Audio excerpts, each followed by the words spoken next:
Virginia, it's wonderful to see you again. The first meeting, you spoke so well.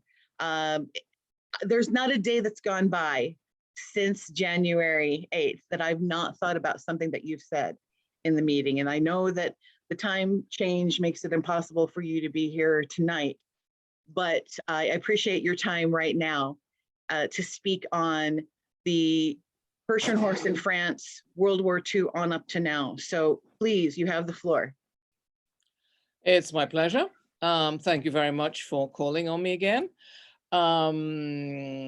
Okay, there are a lot of things to be said. First of all, the period of time just after the Second World War was completely disastrous for the heavy horse breeds in France. And remember, we have 9 breeds of heavy horse in France. Those horses still exist, all 9 breeds to this day, thanks to the meat industry, which is very, very much of an irony. And it's something that a lot of people don't like to hear, but it is the truth. The breeds survived because the meat market was there, and there was a market. A lot of people seem to think that people who raise, be it cattle or horses, will go on raising them even if there's no market for their output. And that is not a fact. So there needed to be a market, and the meat market was the major meat market for Percheron and other breeds of draft horse in France in the decades after the Second World War. Things began to change quite dramatically in France in the early 1990s. We had a very visionary president of the French Percheron Horse Society, François Chouinard, whose great-great-grandfather had been one of the first presidents of the society in the 19th century, and he had been to a World Congress in, I can't remember whether it was the US or Canada, and he had been really impressed by what he had seen. And he really wanted to bring the horse back to its former glory, not by bringing it back into agriculture, because on a large scale that is really not conceivable now, but to find ways to make the horse part of our everyday life in an economically sound fashion. And the first thing that had to be done was something had to be done about the horses, because the breeds had been saved thanks to the meat market, but at the same time, the breeders had not focused at all on using the horses, and they had not focused on the morphology of the horses. And so they bred larger and larger horses who often had bad legs, bad tissues. And those horses were not really in any way similar to the horses that you see in photographs from, let's say, the early part of the 20th century or the late 19th century. And so in order to achieve this, François Chouinard had the idea of going to the States. In the same way as the French vineyards in Bordeaux were saved after the phylloxera blight by importing vines back from California, the Percheron Society decided that it might be a good idea to bring back some stallions that were lighter, and that could be used with the heavy French mares to try and produce something that was more similar to the original Percheron. And that is how a group went over to the States in the early 1990s and found and brought back a stallion called Silver Shadows Sheikh. And he is, I think, Lowlin Joe Light was his sire. So he had good and highly admired bloodlines. And when Sheikh, known in France as Silver, actually, arrived, the reaction was very mixed. And I'd say about 80% plus of the breeders said, no way. Wow. A friend of mine, since deceased, who was a visionary and wonderful breeder of Percherons, Guy Merel, was among the first to use Silver Shadow Sheikh on some of his mares. And other breeders said to him, why are you using this monkey on your mares? However, when the first generation of, half and half horses began to appear, we were already in the early days beginning to get some pretty impressive horses. One of the most impressive was one of the first sons born to Silver Shadow Sheikh, a horse called Gallia, who became a very significant stallion himself in the Percheron world. And so following Silver Shadow Sheikh, the French then went on to import Story Creek's Knight's Cruiser, who was a son of Valley Vista Nighttime. And then they imported Hannah Hill Kimosabe, who is Black Home Grounder Lynn's, I think, last son. So in bringing horses from North America, we have brought fairly wide, sort of fairly varied horses in. And then 2 Canadian horses came through different channels. One of them was originally imported by Disney and ended up becoming a breeding horse. His name was Silver Shadow Sheikh. No.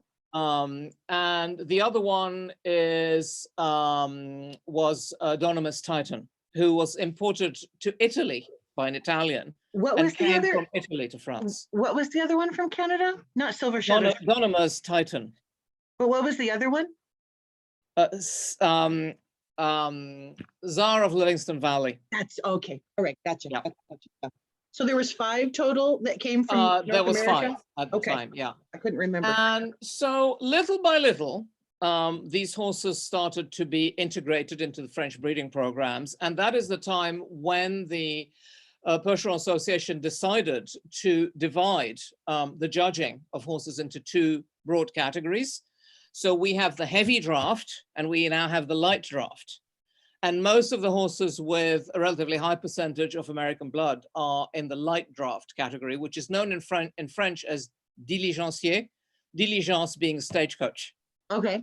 So they are the horses that used to pull the stagecoaches rather than the horses that used to pull the plows. Okay.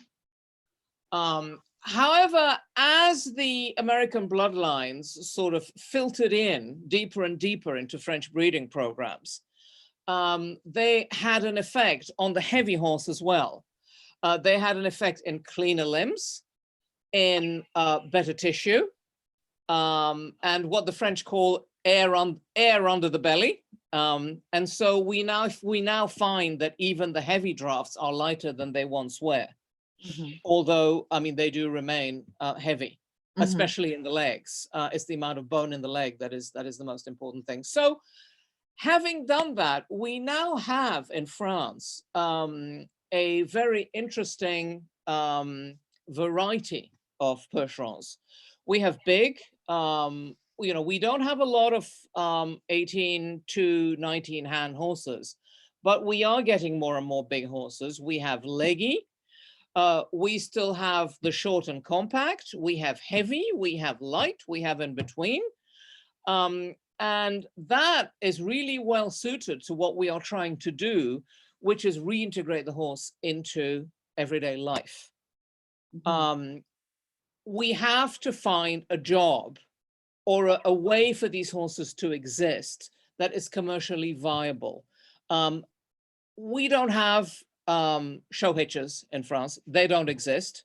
It is basically, I think, impossible to even conceive that such a thing would exist in France. So we have to look at other ways. And I think France is way ahead of many other countries, including the United States and Canada, but many countries in Europe as well, in its promotion of the use of horses in everyday life, in municipalities, in vineyards, as sports horses. I mean, you were talking about trail riding. We're not talking about trail riding. We are talking about Percheron horses that can actually compete with and beat regular horses in driving competitions, in sports driving competitions. And let me just offer a little plug. I have covered quite a bit of what I'm saying in an article that will appear in the next issue of the Draft Horse Journal, which is on a 2021 retrospective and sort of the outlook for 2022 for Percherons in Europe. Okay. So a lot of that information you can find there when it eventually comes out. I mean, France is perhaps lucky in that it is still fairly centralized. We have, for example, a central equine database that sits above the Percheron stud book and every other stud book. So every horse born in France has by law to be registered in the central equine database. It has to be microchipped and it has to be registered. And so you never lose horses here. We also don't have the practice of grade horses.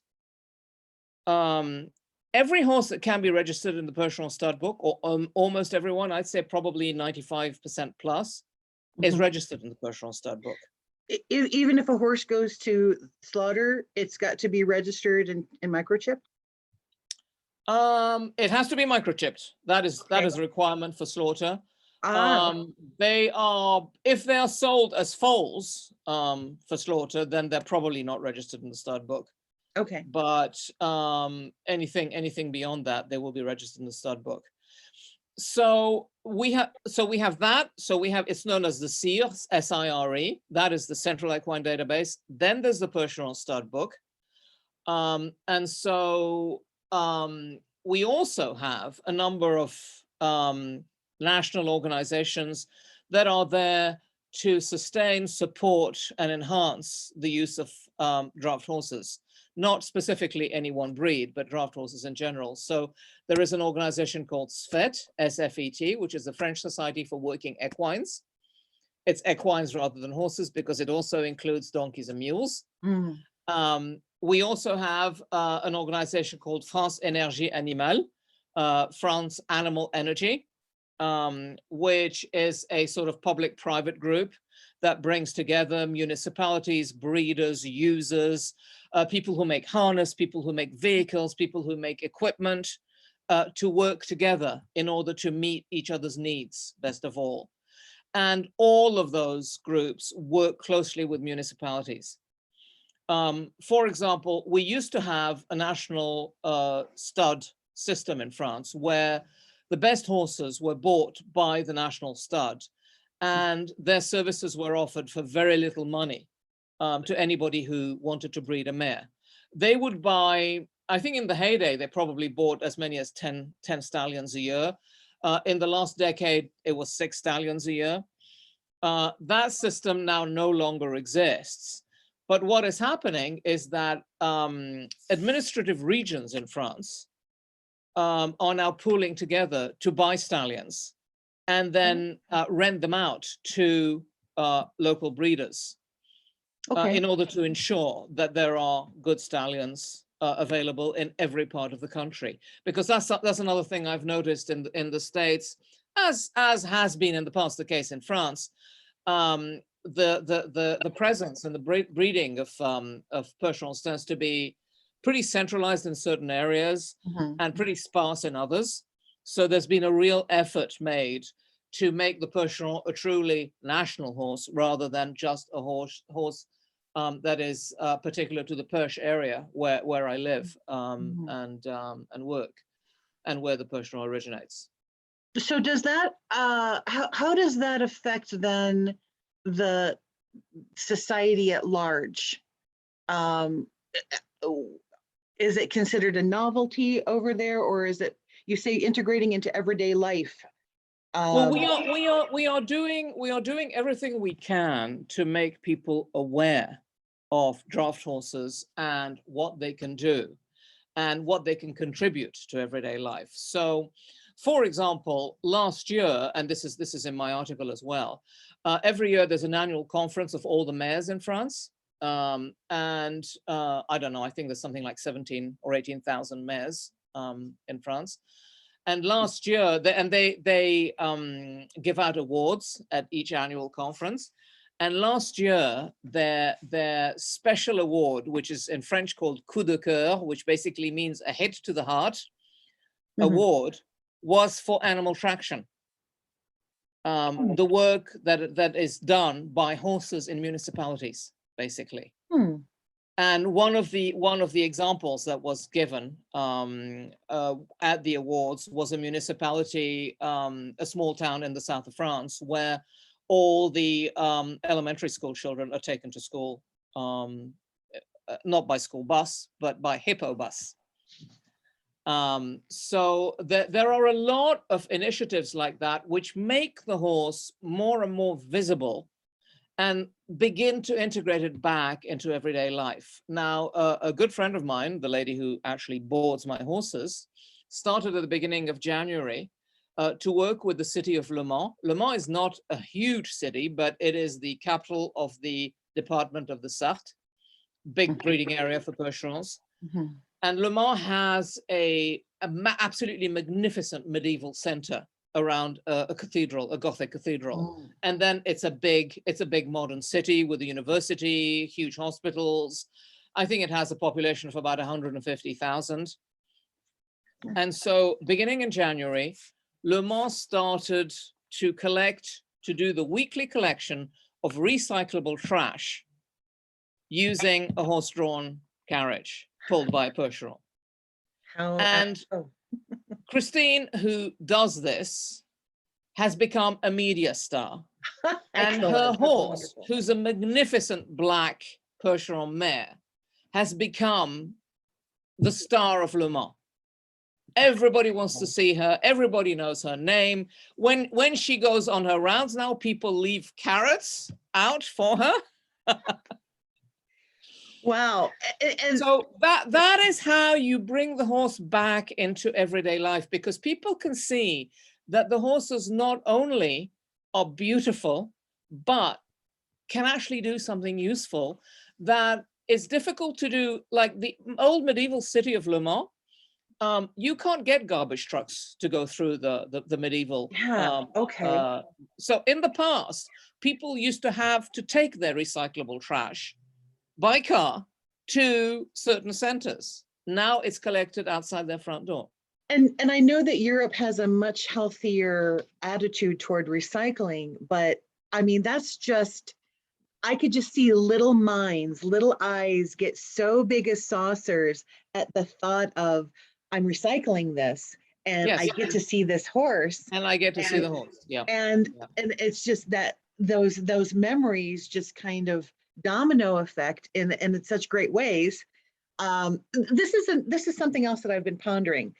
Do you have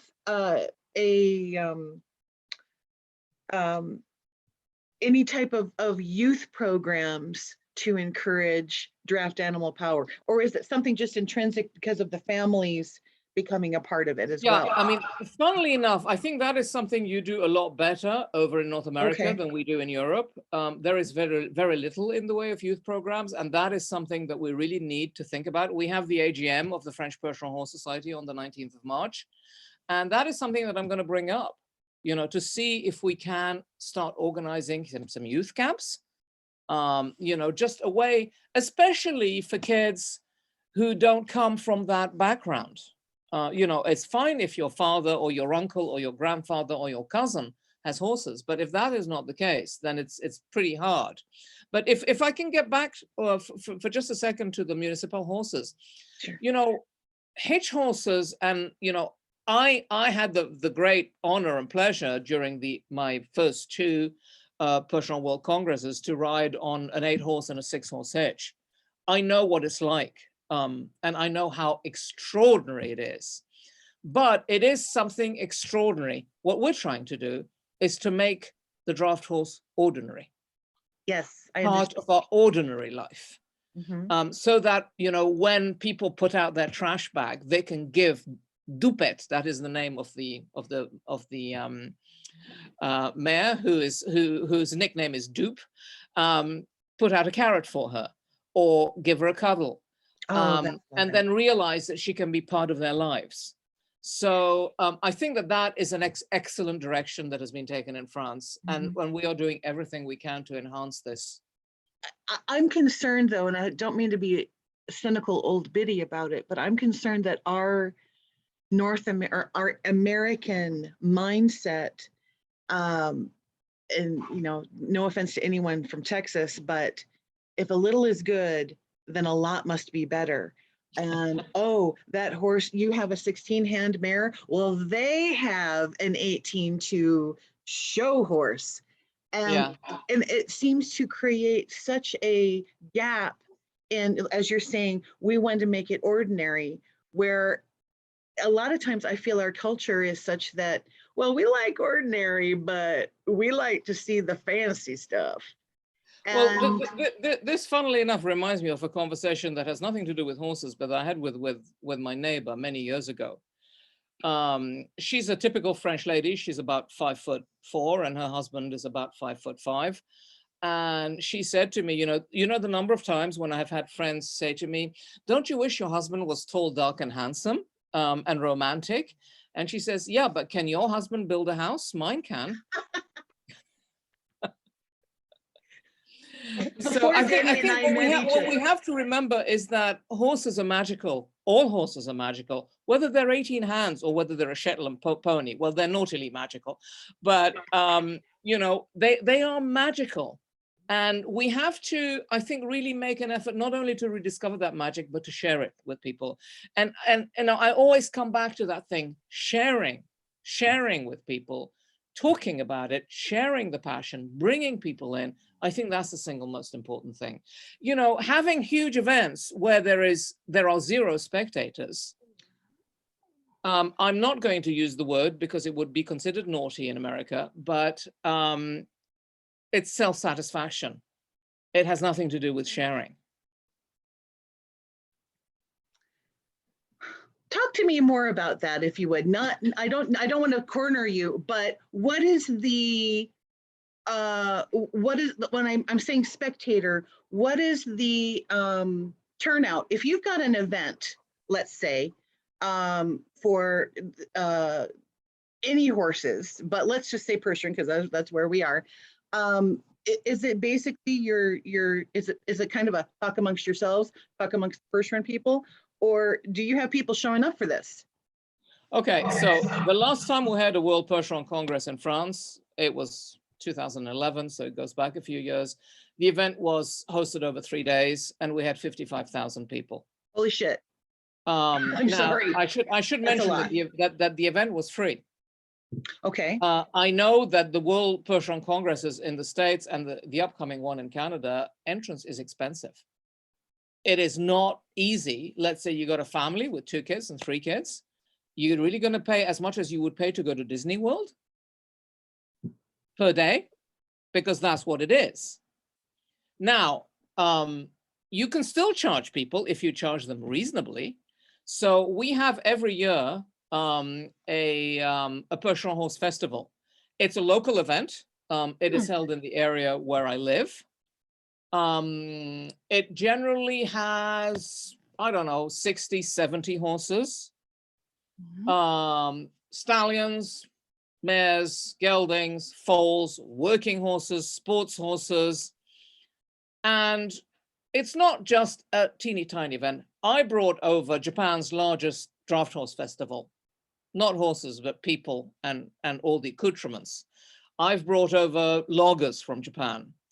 We've had people come from the UK with fire engines, with 8-horse plows. We've had people come from Italy to do dressage with a Percheron stallion. So it stands on its own 4 legs. Wow. And we have between 3,000 and 4,000 people. It's a one-day event. It starts at 10 a.m., finishes at 6 p.m. And those horses that are being featured, are they what you would consider your higher, I hate to hear I did it, I'm such a hypocrite. Are those the run the gamut, or are those they run the gamut? They run the gamut. Fantastic, we have everything. Like last year, fortunately I missed it because I was at the Olympic Games in Tokyo, but they had we have a ceremonial guard in France that is present whenever there are big ceremonial events with the President of the Republic. And the ceremonial guard has a fanfare, so a full orchestra basically, and it has drum horses. Right. And the 2 drum horses are both gray Percherons. Nice. And so we had the 2 drum horses from the Republican ceremonial guard at the festival. Okay. In full Wow. uniform with the drums, you know, to show off. So it's you know, it's everything. As I said, you know, we've got tall, we've got small, we've got real workhorses. We have just you know, regular mares and foals. We have champion stallions. We have unknown stallions. You know, we have 2-year-olds, we have 6-year-olds, we have 10-year-olds. You know, we really try and show every aspect of the horse. I mean, on one of the festivals, we had archery on horseback. Yeah. We have driving competitions, sports driving competitions. We have riding competitions. But we also have, I mean, on one occasion, we had logging, Japanese style and French style, to show the difference in equipment, the difference in how it's done. And you know, this is a fairly small scale regional festival.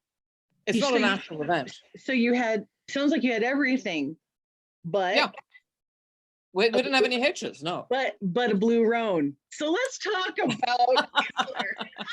I would have loved to have had a blue roan, but no. Talk about color in France. Okay, now color in France is a big no-no. Basically, can be registered in the Percheron stud book horses that run from white to black and everything in between, and that's it. Chestnuts, bays. Now, blue roans are a bit kind of, you know, iffy, because they can kind of masquerade as being, you know, depends on the genetics, gray or grayish black or whatever. Right. But chestnuts, bays, no way. They will not be added to the registered in the stud book, and we don't have a supplementary stud book for anything like that. Now, on the national database, they are shown with their full pedigree to Percheron parents. That is that, you know, so people can go back and see that they are purebred Percherons. Yeah. Okay. But they cannot be registered in the stud book. So if someone has the hankering to, I mean, I don't want to put words in anybody's mouth on either side of the either continent, but is it possible that if somebody really wanted to bring in one of these chestnuts or blue roans or bays, that's a purebred, that they could do so? Or are they automatically culled? I mean, is it basically? No. They're not automatically culled, and we are seeing a few people around who, I mean, the way people see them has changed a little bit. I would say there was a time when they would have been automatically culled. Now, I mean, I have an acquaintance in Germany who specifically breeds chestnut and bay Percherons, and I am constantly on the lookout for foals for her. And every time I see breeders, I tell them, if by chance you have a chestnut or a bay foal, please call me. Because, you know, there may be people who are specifically interested in those horses. So also, this is something a little bit interesting, which I'm sure you're not aware of, but France is not much of a gelding country. Yeah, okay. We do not geld our boys. They either breed or die, to put it bluntly. And that is something profoundly stupid. And, you know, people are beginning to become aware that, you know, geldings can actually make very good horses for a whole gamut of uses, to which stallions are extremely unsuited. So what is happening is that since about, I can't remember whether it's 5 or 10 years, we actually have a center in France. It's located at the Haras du Pin, where we have our annual championships. It's known as the Versailles of the Percheron horse. It is a training center where they buy preferably 2-year-olds, sometimes 3-year-olds, and they have to be gelded. So very often they will say, we want this, but you got to geld them first. And then they train them and sell them on. And they sell them on not just in France, but overseas. I mean, Okay. the guy who runs the center recently went to spend 2 weeks in Uruguay because 2 horses had gone to Uruguay last year, and they wanted him to come over and do a refresher course for their training. Some of them have gone to Belgium. Some of them, I think, have gone to other countries in Europe.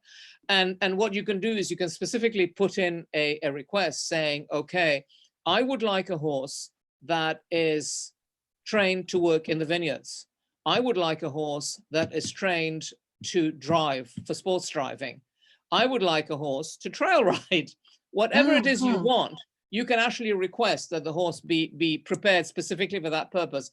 And for your information, the selling price for those horses, depending on the horse, is between, I would say, $7,500 and $10,000. You read my mind. I was going to ask you what the fully price trained, ready to go, bomb proof. Okay. Yeah. Okay. And what are typically the breeding fees ish? And what's the range for breeding fees? Oh, they're much lower here than they are I see. over there. First of all, there is very little use of either chilled or frozen semen. Okay. Almost all the breeding that is done in France is natural cover. Okay. So people will have to take their mares to the stallion. So it's a good job. We have pretty good stallions all over the country. Yeah. And I would say that they're probably around $150 to $200. Okay. Okay. Much higher, of course, if you want to breed your horse to one of the 3 stallions currently standing at stud who are imported from the United States. Aha, I see. So three of the imported stallions are still breeding? Well, they're all young. I mean, they're all like 4 or 5 years old. So, no, these are new ones. We have 3 fresh ones. Who are they? Okay, now the first 2 of them were imported by Stefan Dittmar in Germany. Oh, okay. I was thinking France specifically. Okay. Okay. However, Europe. Stefan Dittmar has stood his stallions in France for the last 2 years. Oh, gotcha. Okay. Okay. And then the third one was imported by a big French breeder, a consortium actually, 2 people, Windermere Cassa, a son of Rolling Hills Nature Boy. Okay. Yeah. Right. Okay. Gotcha. Who is Gray, by the way? Yes. Yeah. I remember that horse. So when it comes to AI and shipping overseas, how many horses have been? Is this an approval thing that has to go through the? Well, no, it's a money thing. Since almost all the horses that are standing in stud at stud in France are privately owned, and we have basically no breeders who are stinking rich. It is very hard to expect them to pay. I don't know what it is now, but I would say just, I don't know, I'm just throwing out a figure here, maybe $7,000 or $8,000 to freeze semen. So there's no one around who's willing to do that. Mm-hmm. And so there are very few horses that are currently available. At one point, the French Percheron Horse Society actually did do that. And they may do it again if they see that there is a market. However, there are also 2 privately owned horses who are available in frozen semen. One would be of very little interest to you because he is overwhelmingly North American. The other one is a half brother to my own gelding and is quite magnificent. And he has 25% American bloodlines through Silver Shadows Shake. Mm. Then the French Percheron Horse Society has 2 horses that are available for international shipping. Mm. So semen could be sent to the United States without a problem. One of them, interestingly, has 75% North American bloodlines, but does not produce giant, thin horses. Hmm. He produces pretty well put together horses with impeccable impeccable color. There are no socks, there are no blazers, and he's PSSM negative. Okay. Right. I mean, I have one of his daughters, and she's absolutely magnificent. So we have horses from the semen in Australia. There are quite a lot of Australian horses now that were produced using French frozen semen. In the time that we have left, you brought up the PSSM1.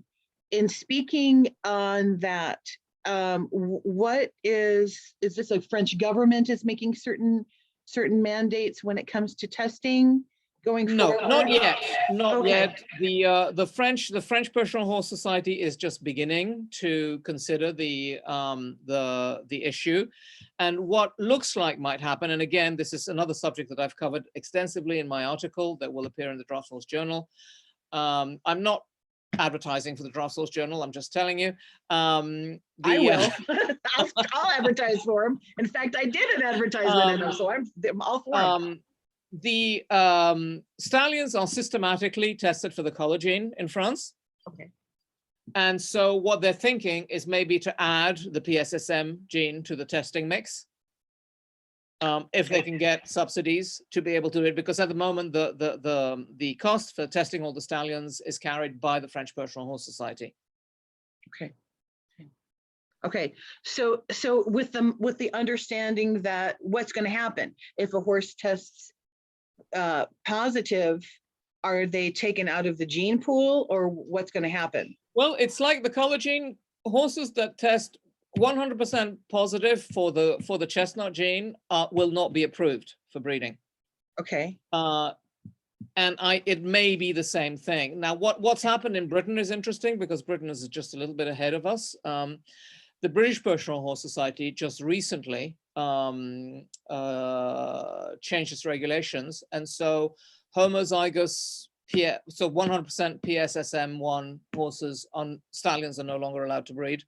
Okay. However, heterozygous, so the N PSSM horses, will be allowed to continue breeding for 5 years. I see. Initially. Okay. The trick is not to throw the baby out with the bathwater and not to lose the gene pool completely.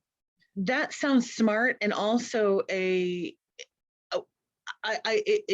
cringe when I see online speaking about PSSM1 as if it's a witch hunt. Yeah, that people are trying to torch horses. I'm not saying that it's not a big deal. It is a big deal, but I think that there's more to look at in what you're talking about, the genetic diversity. Yeah, and also remember that many horses are positive but never develop symptoms.